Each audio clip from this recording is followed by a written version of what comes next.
feel like ain't seven. Put lines on through my ass. Wake up in the morning, count my blessings. Feel like heaven. This shit feel like ain't seven. Yes, sir. Yes, sir. Welcome to the Money Down to Believe Network. Back again with another live episode.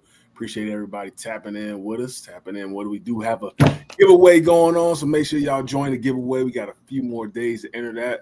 The winner will be notified on Friday for one of my signed jerseys, so make sure y'all tap into that. Appreciate everybody who's already entered the giveaway, and we definitely appreciate all the support that we have had for this podcast. It's greatly appreciated. We're going to kick this thing off, man. We're going to keep the icebreaker thing rolling. We've been kind of going back and forth over the last several minutes for this icebreaker. And we just decided to go with, if you can be any actor in any given movie, what role would you want to play? What character would you want to be?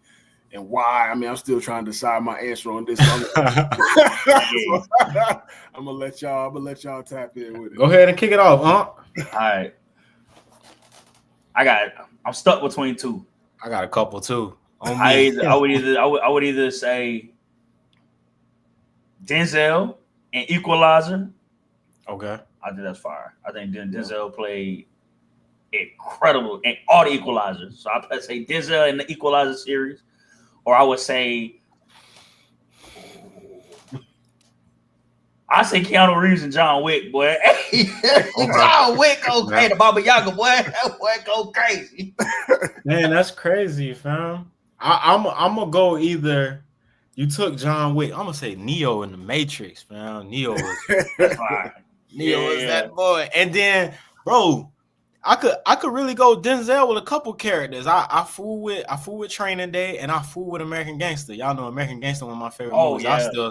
I still throw that on probably like 4 or 5 times a year and just watch it. So I probably go Denzel out of American Gangster. But Neo, man, that red or that blue pill.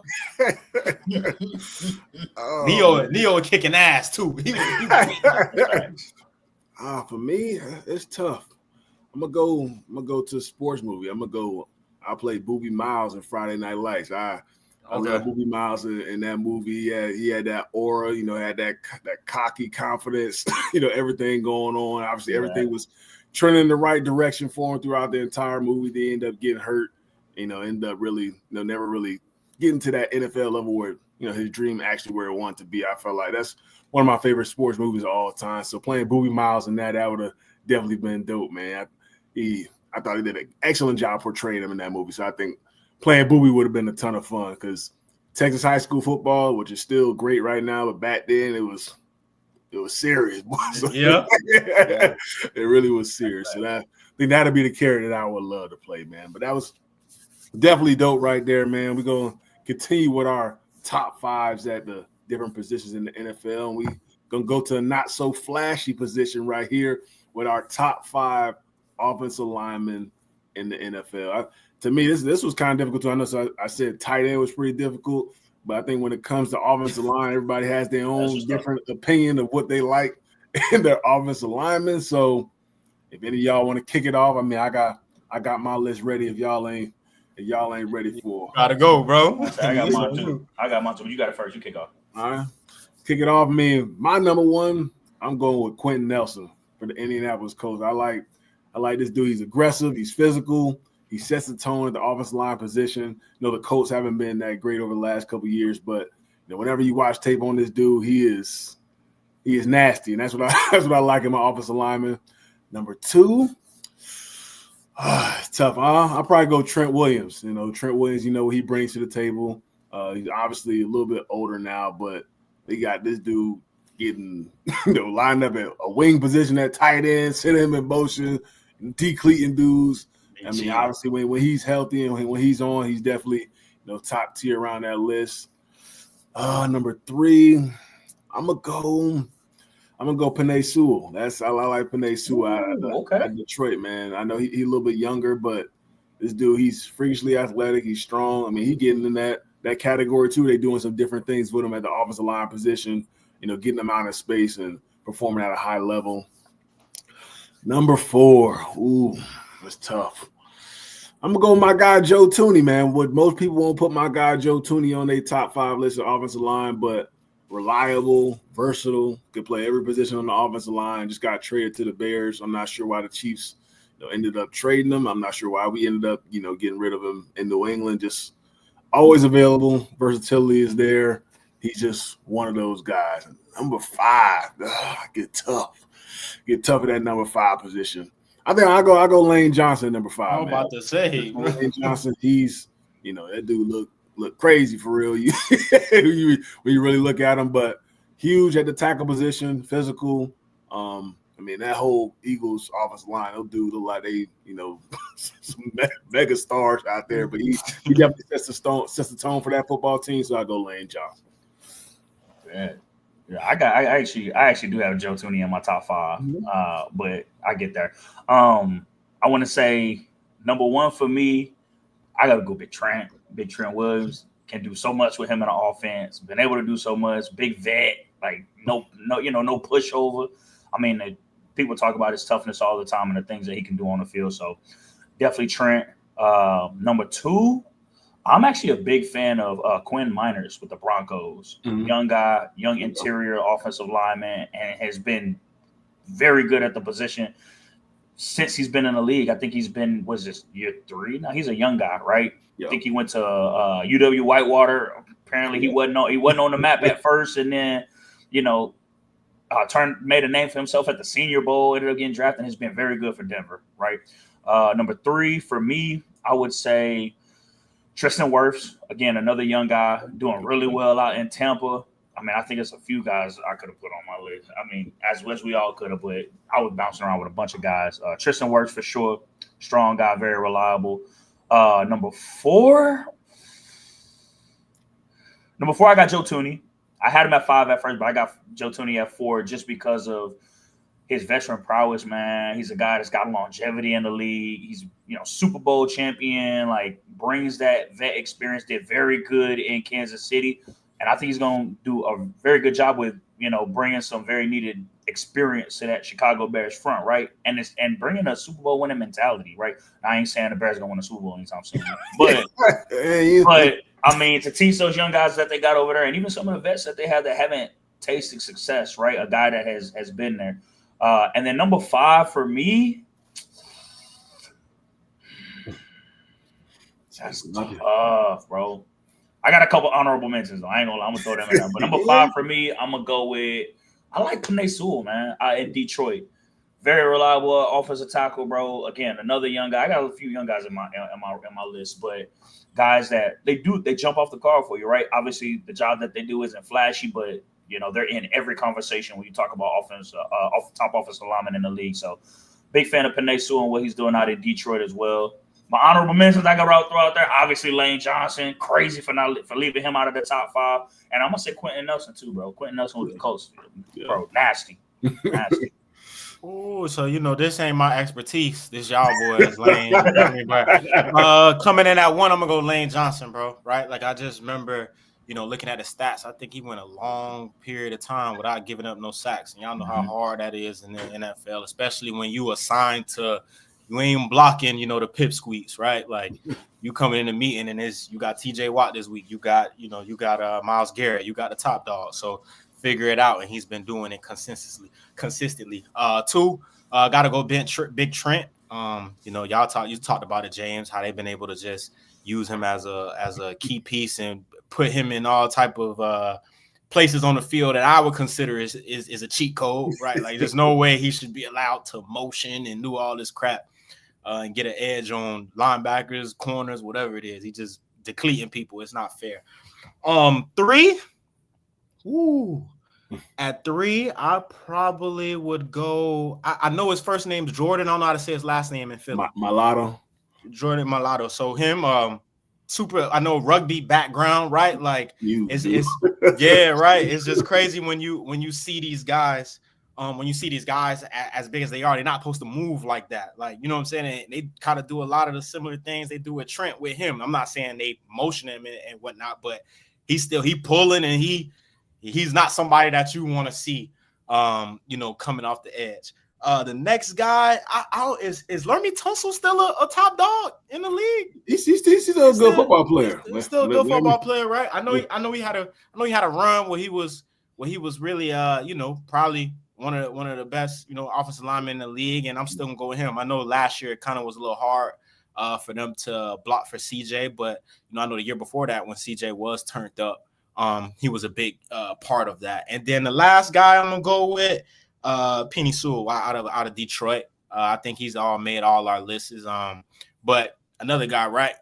Again, all these guys are interchangeable. You can line them up anywhere, and you can do all these kind of crazy things, especially with Ben Johnson the year before, how he's been able to kind of like just mess around with all these guys in different formations. So that's my 5, man. That's my 5 for sure. I think if I had them 5 on my line, I'm good, man. I'm at Q. I got all day. Yeah, man. Yeah. Creed Humphrey, Trey Smith, those good football players as well. There's a lot of talented offensive linemen. Like I said, there's 5 of those guys on the field at all times. So you kind of pick your poison, what you like at those positions based on, guard, center, tackle, and everything like that. And a lot of times the interior guys aren't as, don't necessarily get as much credit as some of the tackles because, tackles are on an island a lot of times one-on-one against some of the premier players. But shout out to those guys, man. The offense definitely runs through the offensive line. You ain't got no guys up front that can hold their own. Gonna be a long season. So, shout out to the offensive line, man. But we did have some breaking news over the last couple of days from out of New York. They cashed out 2 of their top dogs, Garrett Wilson, Sauce Gardner. Each of those guys signed extension, which most people probably assume was going to happen.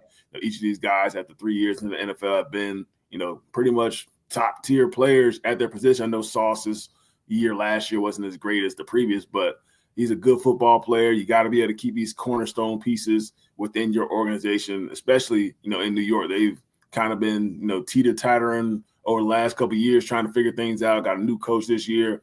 I think it was very, very important for them to lock down Garrett Wilson, Sauce Gardner. I'm a big fan of Garrett Wilson. I think he's a top-tier receiver. What he's been able to do, with some lackluster QB play. I know Aaron Rodgers played last year, but he wasn't at his peak last season. But Garrett Wilson's been able to ball out with Zach Wilson at quarterback, with all different types of situations with the play callers. He's a top tier receiver. So shout out to those guys. And I saw he was the first ever receiver to get a $31 million per year, average salary without only playing 3 years in the league. So he deserve it too. Yeah, so he definitely deserves it. He's a freak athlete. He's special. Definitely congrats to those guys. I don't know what you guys' thoughts on the extensions with them. I think it's you on mute one. I think it's well deserved for both guys, right? Especially in that division too. It's a tough division. New England just upgraded at cornerback. Buffalo has always been, has been known to have a strong defense.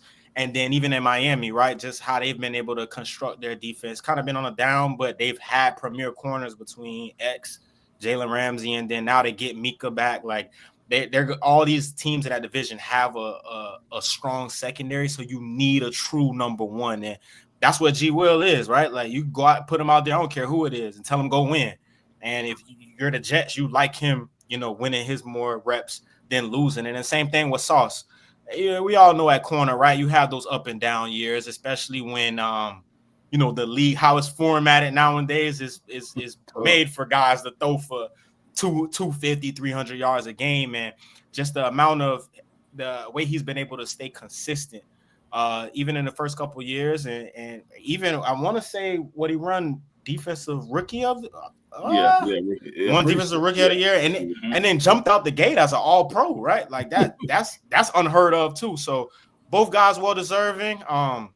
It's gonna be real dope and cool to see what Aaron Glennon do out there, because that New York market is tough, right? Like you get all that cheese and you don't go out there and do what you're supposed to do, you're gonna definitely be feeling it from the social media standpoint. So I'm just excited to see how New York put it together, because New York, the Giants and the Jets are teams that when they're good in the league, it's like it makes they're one of them teams that it make the whole league just seem more interesting and better. So I hope that they can put it together.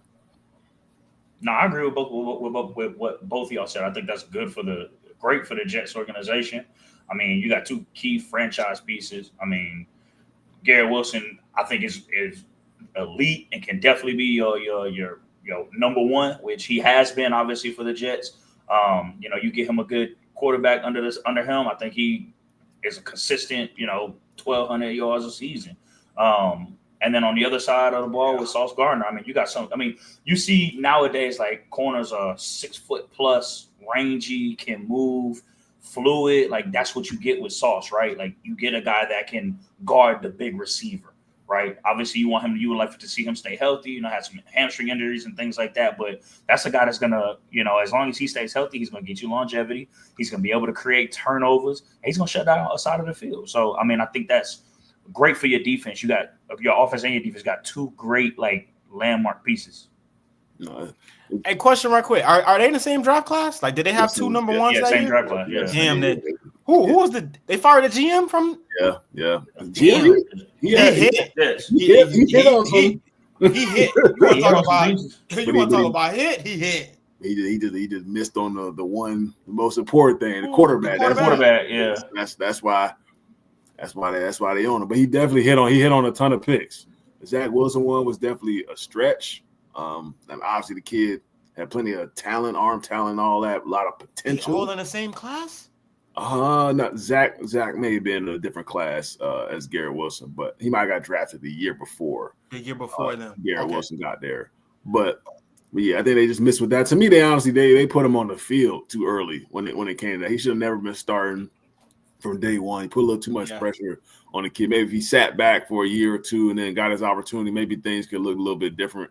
Because like you just said, in that market for that team, man, you go out there BSing for 2-3 games. You're done, tough, bro. You're done. But how often do we see that though, right? Like we see it a lot. We see that happen a lot, especially with the teams at the, obviously the Jets are still a great organization and it's still a tough team. All the teams in the NFL are tough, but just like with the bottom of the barrel organization, with the bottom of the barrel teams that have been at the bottom for some time, right? Like they're trying to win now. So you take that young quarterback that's been great at the collegiate level, and you hope he pans out. And as we've seen it a ton of times where guys haven't. You throw them in the fire way too quick. Yeah, you hit on it, James. You're gonna be on that front page of that New York Post. Buzz,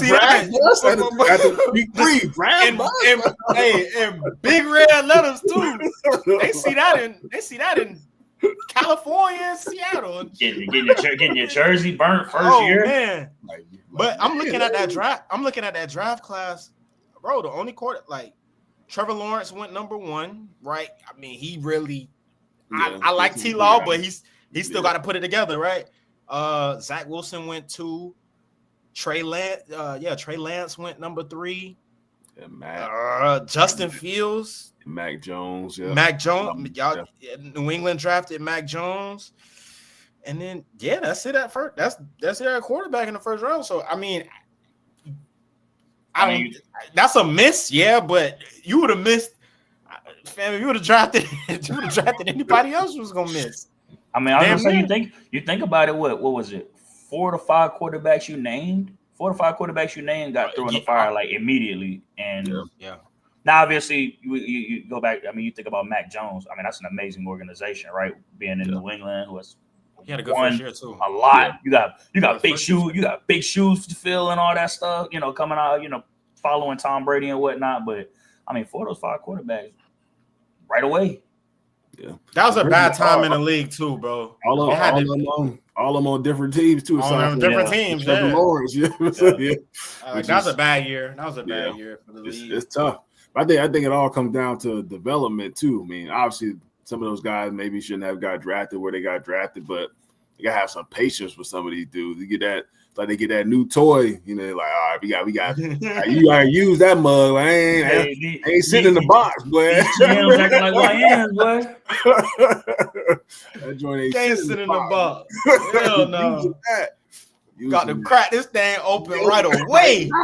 Get my money's worth, you know what I mean? So it's tough, man. A lot of organizations go wrong when it comes to that, but I mean, we'll see. I mean, Thomas said it time and time again whenever he gets asked about that. It's like you gotta let these guys develop.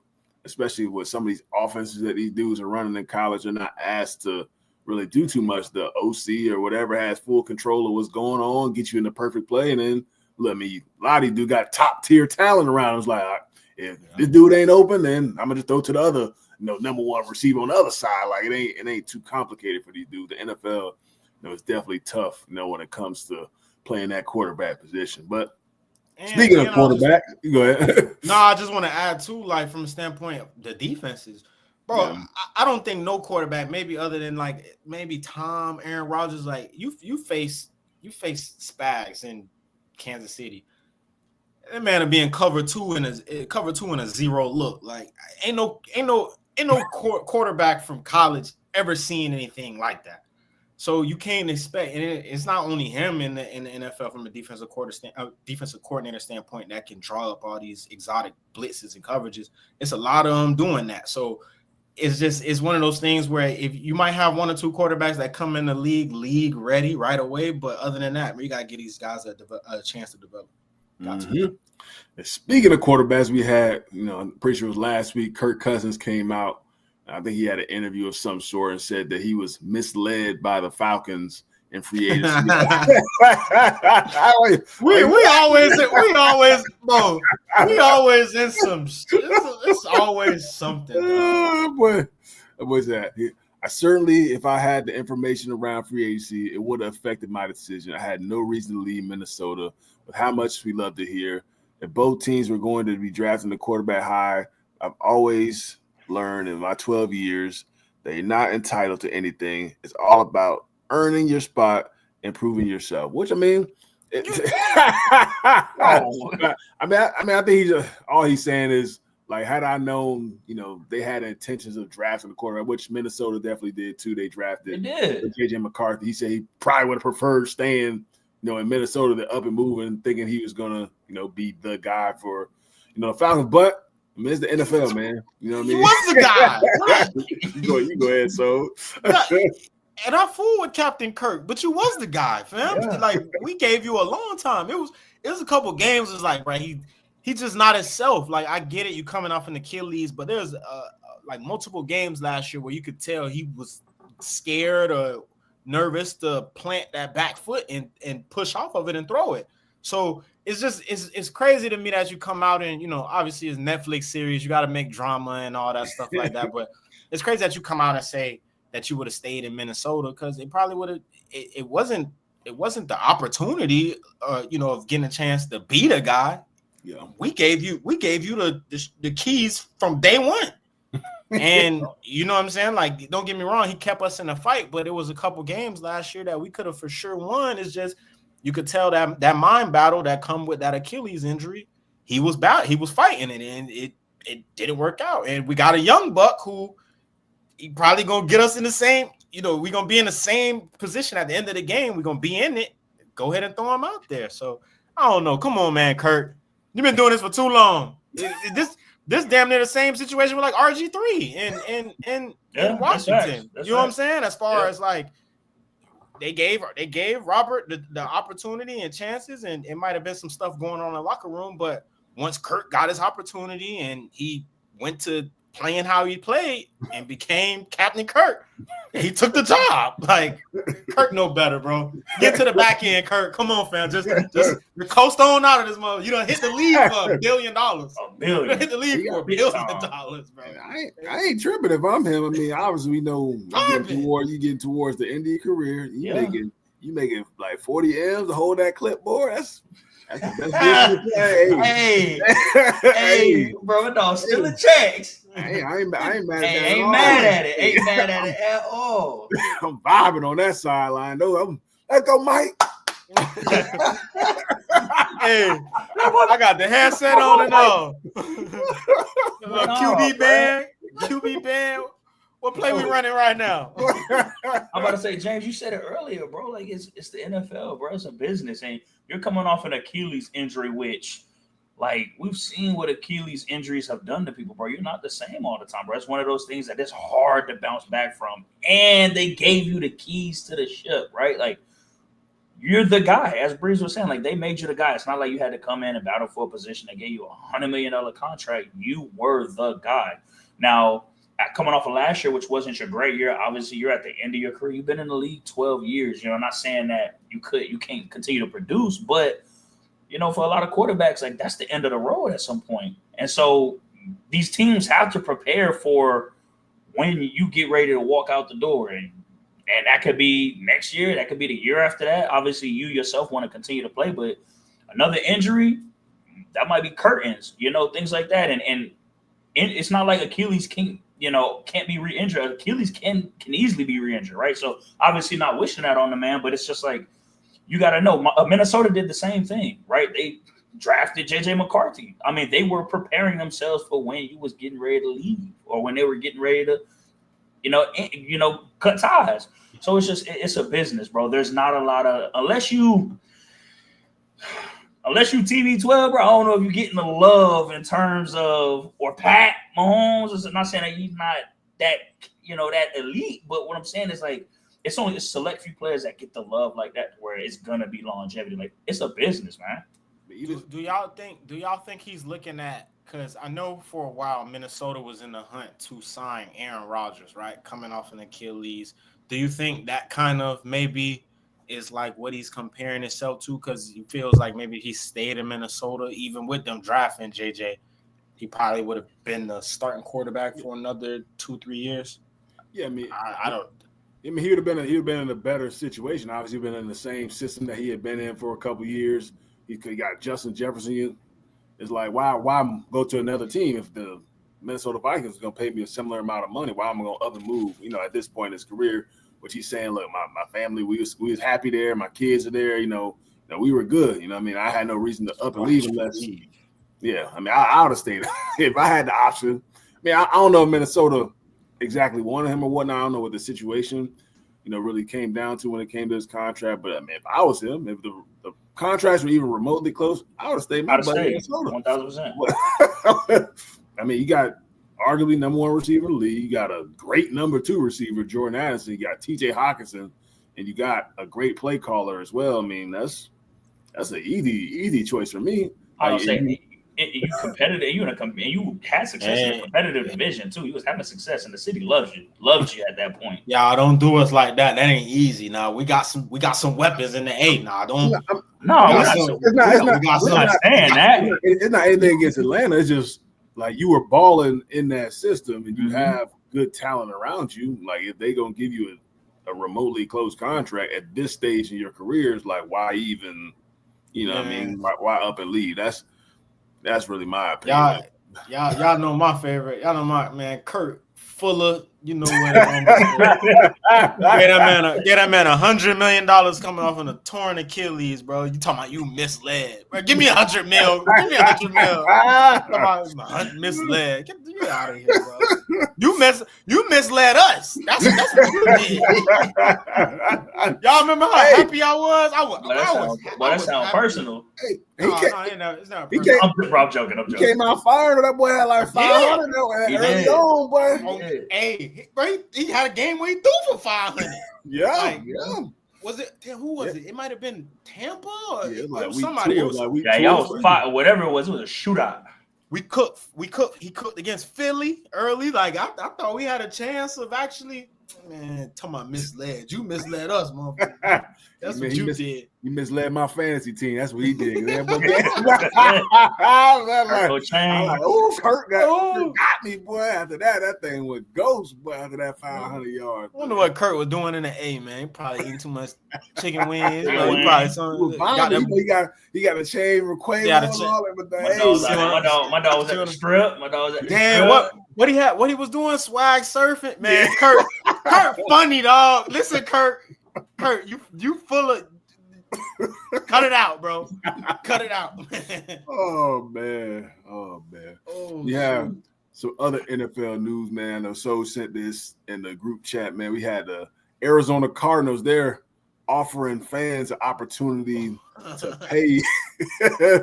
pay to ride on a team plane to go to games. I'm sure it costs a pretty decent amount, man. But I mean, that could be a pretty dope experience as a fan if you have the money. I'm sure they charging an arm and a leg for this experience. yeah, I think it's a cool opportunity. I mean, for some dudes who have never, or some people who may not. I mean, if you're paying this amount of money, I'm sure you've flown on a PJ or something at some point. But yeah, I think it's a cool experience. I know what y'all thoughts on them providing this or giving people the opportunity to get that team-like experience to ride on the plane, get your, little catered meals and everything like that. I got a question. I didn't read too much into it, but is it like you get to ride on the plane with the team, or is it like they get the team there, then they go back and pick everybody else up? And you on that mother? So who? I'm trying to figure out who getting kicked off the plane? Who they taking? It's always extra seats on the plane. Either the team, like the players, will sit like up front. Then you got like the different staff members, in the back and this and that. They section that thing off. It's room for some guests on there. Hey Warren, that's like you walking down the aisle. What's up, James? What's up? I'm like, who is this? Ain't none of that. Who is this? For our plane, like for the players, we would go like on the plane, like it's like two different steps going up. Like the players and stuff be going up the back way. Like everybody else, like maybe media members, all that, they getting on like the front of the plane. So we don't necessarily interact with one another. I mean, obviously you could walk all the way to the front of the plane if you wanted to, but them people wasn't walking back there. I think that was kind of frowned upon. But I think it'd be a cool experience. I mean, look, a lot of people 2,500 not bad. Yeah, bro, that's not bad either. 2,500 not bad at all. I wonder how many seats they're offering. I don't know, man. Hey, they're gonna open up a whole bunch of seats there. We get hot, but they gonna. Hey, bro, what you talking about? Send another plane. Who's putting this stuff? Game ticks, some extra benefit. Like that's a whole trip. That's nice. I need an airfare, hotel, and game tickets for $25, starting at $2,500. Right. Now they're gonna juice it. You're gonna have one on there. 1,000%. You're gonna have one on there for like 10 bands. That better come with. I better be in the locker room before the game. Everything. Break it down. Get a pregame speech. Put me a helmet on and break down.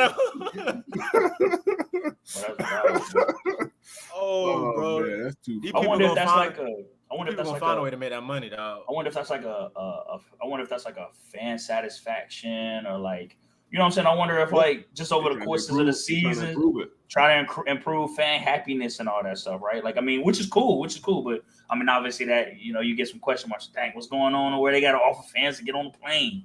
But I mean, fam, what it say? Week 11 for Dallas. You go to Dallas and you get blowed out by 40. That's gonna be a bad long flight.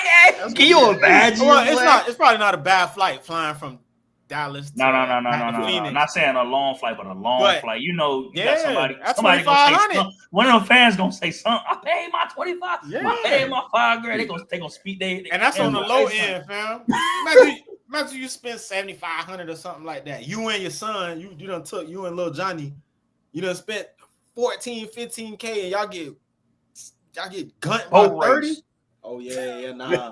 What you gonna say to ownership when you get on a plane as a fan? Man, throw the damn ball, Kyler. Throw the ball. Owner ain't even on that plane. Owner on his own plane. Yeah. Kyler, get off the video game. Damn Call of Duty. Y'all, they ain't taking off there. They gonna see you right on there. Right on that regular old flight. You get on here, you talking crazy like that. Banned too. Leo went on a tarmac. Banned from team flights. No refund. Banned from the game. Boy, banned from games. Oh man, crazy. Before we get off the NFL topic, man, Perk put a little topic in there. Which unsigned receiver currently would you rather have on your football team? Would y'all rather have Keenan Allen or Amari Cooper? I know Keenan Allen had I don't know what Keenan was hooping last year though. Amari Cooper's statistics, I don't think they was that great, last year, but Keenan Allen played pretty decent. So who would y'all rather for a team like the Pittsburgh Steelers, who we all think need a little boost at that receiver position? Maybe one of these guys, Keenan Allen and Amari Cooper, can help fill that void. Who would y'all rather have? I'll probably, if I'm Pittsburgh specifically, I probably would go Keenan. I think Coop. I think the world of Coop, right? Like, to me, he's one of those guys, when he want to go, he one of the best in the league, right? But I just think it's got to be, he got to want to go. I think the cold last year messed with him a little bit in Buffalo, and a lot of people don't especially a South Florida kid. I mean, played at Bama, and then you look at everywhere he's been in the league, it's pretty much either been in a dome or it's been warm, sunny weather. So just being able to go from that and go to Buffalo, New York, go to Pittsburgh, like that ain't just you just don't just get up and go there and expect to be successful. But out of the bunch, out of them two, I would say I gotta go Keenan, man. Keenan was hooping last year. He still got a lot of tank. They both do though. For sure. I think I'm gonna go Coop, man. I think Coop. I think he still has some left in the tank. I know with Buffalo last year when he got traded there, I don't really know what was going on with that situation. He didn't really do much at all. Some games I thought he was hurt or something, but he was active, just wasn't even on the field whatsoever. So I don't know where his mental is as far as whether him wanting to play. But as you said, so when he's on, he can easily go crazy. I feel like having a guy like Aaron Rodgers, if he comes back and has one of those years with Pittsburgh, him with Amari Cooper, DK Metcalf, I think that could be a very, very talented offense there. If Amari is back in that mode, which he was in when he was playing with Cleveland and everything else, or when he was in Dallas or in Oakland way back then, I would take Amari Cooper, but his mental definitely got to be right. I think that's the biggest issue. Nice. Sign both of them. Hey, you gotta be cheap. Yeah. Gotta be cheap. Might as well give it a shot, right? You taking one? I'm taking Keenan, bro. It's Keenan at one point, arguably top 5 in the league at one point. I think just being an elite route runner for one, being able to stretch the field, being able to be a sure 5 first down at any point in the game you throw it in his direction. He was unguardable at one point. Not saying that Amari Cooper isn't, but I just remember Keenan, like, you couldn't stop Keenan. And last year, having a somewhat decent year with a young quarterback in Caleb Williams and a questionable offense, like, seeing him, like, what does he look like if he has an elite quarterback again, right? Like, what is that? Having Aaron Rodgers, if Aaron Rodgers is Aaron Rodgers, right? I think Keenan is going to bolster that Pittsburgh offense more than we've seen in the past, right? Breeze talks about Pittsburgh being one-dimensional with being primarily a running the ball team, right? You got DK, now you got Keenan. Like, you got to put the ball in the air. You got 2 phenomenal weapons. Again, why not try signing both of them? But if it's me, I'm picking one. I would take Keenan. I'm gonna say don't sleep now. I know a lot of people with the route running forget Amari Cooper and routes now. Bro, Coop probably is the best route runner in the league, bro, for a long, like, for a good stretch. Them Dallas days. You want to talk about unguardable? That motherfucker's unguardable. But at the same time, we didn't have a season where we didn't have back-to-back seasons or a couple of chain seasons where people were talking about Keenan's catching ability. There was a point in time there where we were talking about Amari not being able to catch ball. And it was early on in his career, right? Yeah. Like, obviously, since then, Amari's been able to do light years better. But and sometimes, like we said, it takes a change of scenery, right? And that's what it took. But we ain't never had that conversation with Keenan. And we ain't never say Amari, you ain't never put Amari in your top 5 in the league either. Oh, yes. When? Yes. I gotta look, bro. It was one year in Dallas. He went berserk. I don't remember what year it was, but yeah, Warren, you tripping, big dog. I don't know about that one, bro. Even when he was in Oakland, man, he wasn't. I mean, I'm not ACDC now. I'm not saying he was winning the league. But for me personally, I don't think I ever mentioned a time where Amari was in my top 5 if I named my top 5 elite receivers in the league. Not saying he went top 10. You're tripping. He was in Cleveland hooping too. Going crazy. He was. But Keenan was still hooping this, and Keenan was still hooping it with the Chargers too. Yeah. Balling. And Amari Cooper Hall of Fame receiver. Yeah, Amari. You got 10K? Yeah, Amari explosive too. Numbers is there. He can go for sure. He was hooping in Cleveland too with bad QB play. He was going crazy. Even when Joe Flacco stepped in there a couple years ago when they made it to the playoffs, Cooper was balling. So I don't know what was going on in Buffalo last year. I feel like mentally he wasn't all the way there. But if he does want to continue playing, I feel like the Steelers have a great opportunity to pick a guy up like that, man. Man, Coop from Dade, bro. I mean, wasn't trying to be in that cold weather. Mike T, though. Mike T, remotivator, man. You doing Mike T? I ain't gonna lie. Pittsburgh on that water too. You gonna feel all on negative 10 degrees. But he was in Cleveland though. I mean, true. You know what? You're right. He was in Cleveland. You're right. Cleveland was brick, man. All right, man. We gonna turn the page to some breaking news that came out. Pretty sure either yesterday or the day before. Teddy Bridgewater is being suspended. From being the head coach at Miami Northwestern for providing impermissible benefits to his players. He sent out a post the other day talking about all the things that he paid for his players as far as Uber rides, pregame meals, recovery, all these different things to help get these guys prepared on a day-to-day basis, on a week-to-week basis to help them be at the best they could potentially be out there on the football field. Is what I've heard is that him and the athletic director at Miami Northwestern don't necessarily see eye to eye when it comes to everything. So I think that's probably what the biggest issue there. I know he was asking, for donations from alumni to help, provide some resources for these young kids. And then, end all be all ended up with him being suspended, from his coach. And I don't know what y'all think about that. I know for me, that's stupid. It's terrible, bro. It don't make sense, man. I think, as Black people especially, man, when you got people who doing the right things to help, keep these kids, on the right track, try and provide them with, better resources than they have ever had, at Miami Northwestern. It's like, why are you going to suspend this guy? He's doing, everything, spending money out of his own pocket to help these kids be at their very best. I mean, I've been seeing him. He be posting all the time. He got these dudes running right next to the highway, doing conditioning drills. He got them on the board. He got them boys wrestling like we saw the Florida Gators do, like mat drills and boys wrestling, doing all type of stuff to make sure these dudes are mentally and physically ready to go, and paying for recovery and all that in high school too, especially at public schools. I know I went to a private school. I know you two went to public schools. The public school resources aren't as great as private schools. The money not necessarily there, and a lot of coaches ain't really trying to spend out of their own pocket. I know Teddy's played in the NFL and he's made a good amount of money, but for him to dig in his pockets to do all this stuff for these kids, for meals and Uber rides,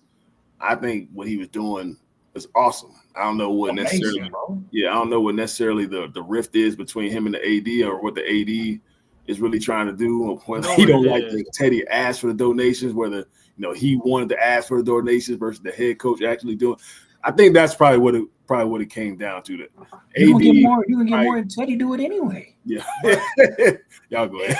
And then go ahead. My bad, bro. You're a Florida boy. You go first, bro. No. I think I know. We know what it is. It's ego, right? Yeah, and I think if you know how big the West is in all of South Florida, or just in the football world, but then even down there in Miami, right? When you talk about powerhouses, you can't name a school outside of the West and Miami Central that really got a staple on that area for high school football.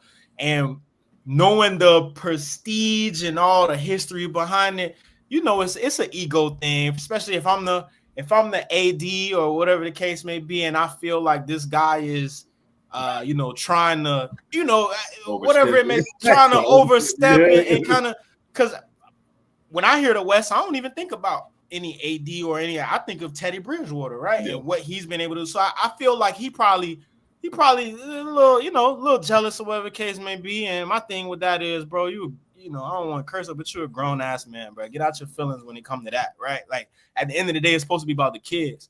And if you know that area, it's gotten better than what it used to be. But in that little mile radius between them and Central, it get real grimy and gangster down there. So you got somebody trying to put a staple and do the right things and keep kids and have them going in the right direction. And you self-report that's selfish and whack, and that's the type of stuff that we need to get out of football, right?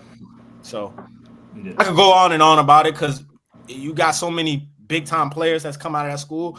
I want to say Uncle Luke, right, is somebody who he always got on, blue and gold, and he always talking. So yeah, I don't see no problem asking some of these, past alumni and people or boosters, whatever, ask for a little cheese. It's $14K. Everybody sitting there saying 14 bands ain't no money. But then when it's time to, when it's time to, everybody now everybody want to look around and pointing at this person and that person. So, like that say right there, man, free Teddy, man, because he doing the right thing for sure. Y'all said all of it, bro. It's got to be an ego thing, bro. Because I don't know one high school program that don't want money to help keep money in their own pocket, so on and so forth, and everything that Teddy's doing, bro. When do we start putting collegiate rules on high school players for like impermissible benefits? I mean, you telling me that, like, heck, when I was in high school, the moms was shelling out cash to make us pregame meal every week. Is that an impermissible benefit? Like, does it have to be somebody that's made it to the league and spent time and made cheese and stuff like that in order for it to be impermissible? Like, that's got to be what it is an ego with the director, bro.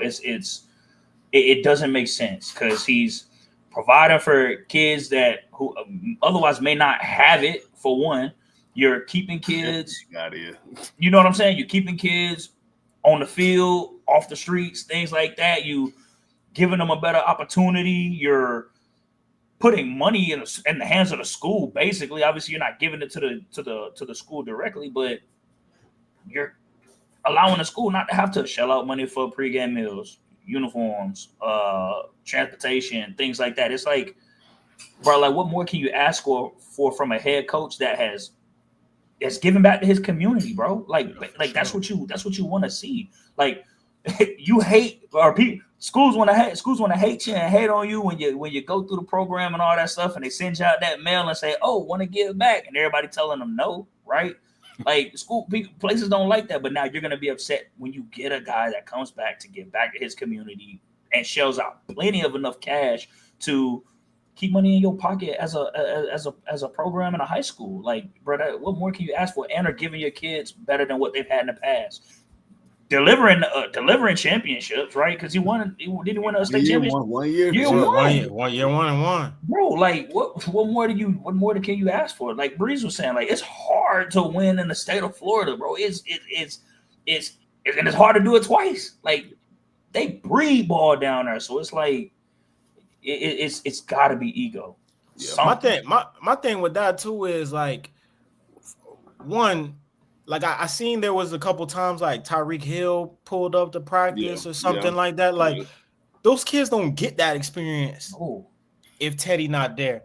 And then two, what kind of is crazy to me about it is not Teddy was not only a great player at Miami Northwestern. He one of the GOATs. You know what I'm saying? Like, when you think of Miami Northwestern, I know for me, I think of Teddy Bridgewater and Levante David. Sean Spence, like, them the guys that I think of when I hear, the West. Obviously, I'm in Broward, so I don't know the ins and outs totally. I mean, Coop went there, but the list can go on of top dogs that's gone through that school, and he's a quarterback of, one of the quote-unquote best teams that ever play high school. The best play high school out of there. Out of there. You know what I'm saying? So it's weird to me, man. It got to be ego, and I hope that you're talking about investigate. I hope that get broke down. And what I was gonna say, I'm tripping, Warren. It was self-reported. Like, that's something I think you would hear out of, like, maybe Central or something, if they were like maybe stealing players or they felt like, recruiting or getting advantage of. But when you self-report, it's like one of us telling on. You know what I'm saying? This is weird. This is weird, bro. Yeah, I don't know. It is kind of. You saw Pergo said in the comments, and technically he was a volunteer. When he on staff. He don't work for the schools because technically he's supposed to work for the school, be a teacher and whatnot. He was a booster, coaching your team. They need to fire the AD, man. AD he just embarrassed at the end of the day that Teddy went out there and said how much he spent, because it really just goes back at him. So, like, you're not helping to give us the resource that we need to provide for the football team. So I got to spend my own check. And I think he probably got embarrassed that Teddy put that number out there. Like, man, that made me look kind of shitty a little bit. So, all right, bet. Like, I'm gonna suspend your ass then. Like, that's as an AD, bro. But as an AD, bro, you can use that in a way that possibly helps fuel your community to give to the program. Like, you don't have to use that as and see, that's the thing about us and our pride sometimes, bro. Like, we get it. We block our blessings, bro, with our pride, bro, especially as men do. Just like, I'm assuming that AD is a guy. I should have said that first, but yeah, he is. Just like, especially us as men, bro, sometimes we let our pride get in the way of asking for help or seeking out help, wanting to do everything ourselves, want to look a certain way. It's like, that could have been an opportunity to say, hey, yeah, right. You know what I'm saying? We have a guy that's not even here. You know, he's a booster, right? And he's giving X amount of dollars, right? We can't afford to get this to our athletes. So would anybody else like to give something? You know what I'm saying? Use it as an opportunity to bring on more boosters or bring on more previous alumni, things like that. Meet and greet Teddy, something. You know what I'm saying? Like, use that as leverage, but you don't use that as negative publicity on your school just because you in your pride, because he's doing more for your school than you've done for your school in the past X amount of years. And I will say, like, the alumni, like at Miami Northwestern, is strong too. I got plenty of family and friends that went to Miami Northwestern. They be at them games like it's a college, but you know what I mean, wearing their blue and gold. It's really like that. So the alumni they be doing the skits on Instagram and shit. Yeah, man, they be on it. I think they just had maybe last week or 2 weeks ago. They had I forgot what the name of the day. Like a damn like I want a parade or a day. I don't know. I forgot the name of the parade or whatever it was, but West Day or something. I don't know. West Day, whatever it's called. But they all showed out. You know, from young people to old people. They have a lot of pride about their school. So I'm sure they're gonna fight for Teddy. I'm sure there's gonna be a lot of back and forth for the next couple of weeks. Or even if Teddy wants to, I'm sure you don't want to leave the kids high and dry, because a lot of kids transferred to that school over the last couple of years for Teddy. So it can end up being real bad if things don't get fixed extremely. Let it be crazy and Teddy go to a rival or something and smoke in the playoffs or something like that. Boy, burn the place down. AD gonna be gone, boy. They just had the number one. I think he was like receiver or I think top 2 receiver. Yeah. He just went to Syracuse. Yeah, because he played basketball and football. That stuff come from TV, man. AD, you say put your pride to the side, bro. You the AD, you a big dog, cool, but you could let somebody else, you know what I'm saying, hoop a little bit and you stay in the background. Yeah, need to. Yeah, yeah. Know your role and shut your mouth. That's what they say. Oh man. Last but not least, man, we did have EA College Football 26 just came out last week, I believe. What's y'all early first impressions of what's going on? No, Breeze off already. No, it's not, bro. No, I ain't been playing. I've been playing Call of Duty, bro. But that's your wheelhouse, bro. That's what you're good at, bro. Do your thing, man. I'm good at college football too.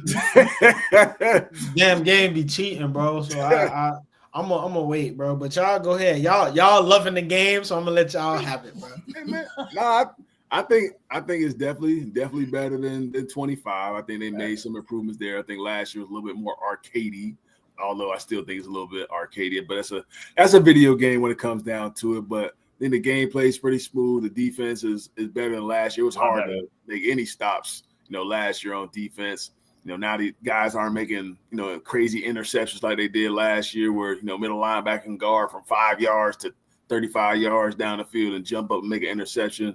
That's definitely better. I do think they need to fix setting the edge. Ain't no way you should be able to run from the shotgun 25 times a game to run to the sideline every single play. I think that and people be cheesing it, just hike and roll out, bro. That jump, that's the direct snap to the running back. Like that don't even work like that in real life. Bro, so that game. When was the last time we saw a direct snap?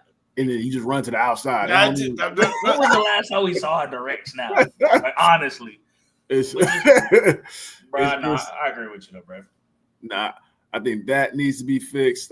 Definitely send the edge 100%. Other than that, man, I think it's a really solid game. I know Road to Glory has been expanded a little bit more. I have to jump in that a little bit to play the high school, so you can import your high school jerseys and all that to get that type of feel. So I think overall it's a pretty good football game, though. You kind of got to wait to that that first update to really see what the real improvements are like. I know they're missing a lot of freshman players, incoming freshmen for the 2025 class that need to still be implemented in game. But overall, I think it's good. Just a little kinks here and there definitely need to be fixed. But that's what every game though. You know what I'm saying? First game rolls out, needs some updates, needs some adjustments, things like that. That's every game. But I think they made a great product. I think they brought back a great product, from what it used to be, from what it was back when was the last year, like 14 or something like that. It's been long awaited. 25 came out, good product.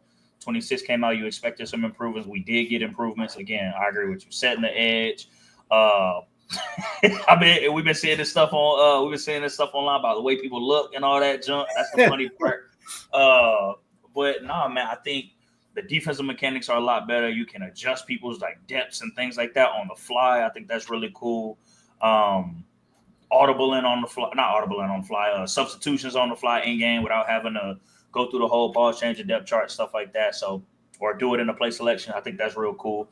I would like to see the whole like high school, like, how they had like a lot of high school season type thing instead of doing just the key moments. I would like to be able to play a whole high school game just for fun, man. That's what it used to be in the old NCAA. But I think it's cool what they're doing with allowing you to have those key moments to be able to adjust or to be able to change the interest teams having you, to be able to, influence teams choosing you and whatnot, whether you accomplish those key moments and things like that. But I would just say have the key moments in addition to the high school game. Like whenever you get to a certain play, have it trigger a key moment if you get to a particular situation or something like that. But all in all, I like it. I like them trying new things and whatnot with the high school level. But I like to play the full high school game. I get my final gripe is they need to fix something to where if somebody's running the same play on offense consistently, my defense got to be a little bit more. Yeah, artificial intelligence got to catch on, bro. Like, come on. Fool me once, shame on me. Fool me twice, shame on you. And football don't like they pride themselves on it being so realistic. Well, if it's realistic and we in 2025, damn near 2026, the AI it should like. Bro, you just ran a 15-yard dig out of this formation. You're not finna run it again, bro. Next play, yeah. hurry up too. But I could go on. It's a couple things they need to fix. They need to fix the crowd thing. Like again, all three of us, we've played in 120 plus thousand fans screaming. Like, don't get me wrong, bro. It's hard, but you can make checks, fam. Like, now maybe back in like 04, right? The technology or the shit, I don't know. But now, bro, they throwing up signs to each other. You know to run the post or the corner route. Yeah, that's fact. Acting like you can't. It ain't voice communication at that. Yeah, it's not. Yeah. It's not voice. It's really not voice communication at all. Signal, yeah. It's all signal based. I like that. My bad. Go ahead. The field goals, bro. Like again, it's hard to kick, but it's not that tough, bro. You're a kicker, bro. Kick the damn ball. that jump be real though. Kicking be that's true. They do be missing them kicks, especially in college football. Even some of the best programs do miss some major kicks. But I do agree with that. That crowd noise stuff, man. Ain't no way my top-rated quarterback should not be able to change the routes and all that in the fourth quarter with 2 minutes left in the game. I don't do for 300 yards. I can't signal no routes no more. Like what? Yeah. Like what's going on now? Cutting them up. Yeah, maybe the first. I can't even see the button. Yeah, you know what I'm saying. Maybe the first time of the game. You know, they're throwing the Y all game, fam. Yeah. Now all of a sudden I can't see Y, X, and RB. Hey, you know what though, bro? I would say there is one thing, bro. I get it. Like all the interceptions that happened in 2025 was OD. Was OD. But 2026, bro, it ain't that many head tops happening. But correct me if I'm wrong. I guess you gotta go to the other extreme in the next game, right? We gotta find a happy medium because you cannot allow somebody to take Ohio State again. Jeremiah Smith, elite. Every play. Bro, I played somebody earlier today, bro. Who did I have? I think I had like I think I had like Texas Tech, bro. I played Ohio State, bro. Every play, bro, he would drop back, just lob that thing up to Jeremiah Smith, bro. I want to say 3 times in a row. Now I smoked them. Let me throw that out there because I'm elite. I'm elite now. I figure it out. I get pressure, but like literally 3 plays in a row, bro, or 3 drives in a row, 1 play drive, just lob that thing up there, and my DB's not getting his head around fast enough, and so I'm trying to pick it or swat it, try to do both, bro. Next thing you know, touchdown. Ooh, and he's breaking the tackles. Three times in a row, bro. 3 times in a row, bro. You're gonna do that 3 drives in a row and get head top for a touchdown? Come on, bro. Boys, he might be better than Reggie was, bro, in 05 in the game, dog.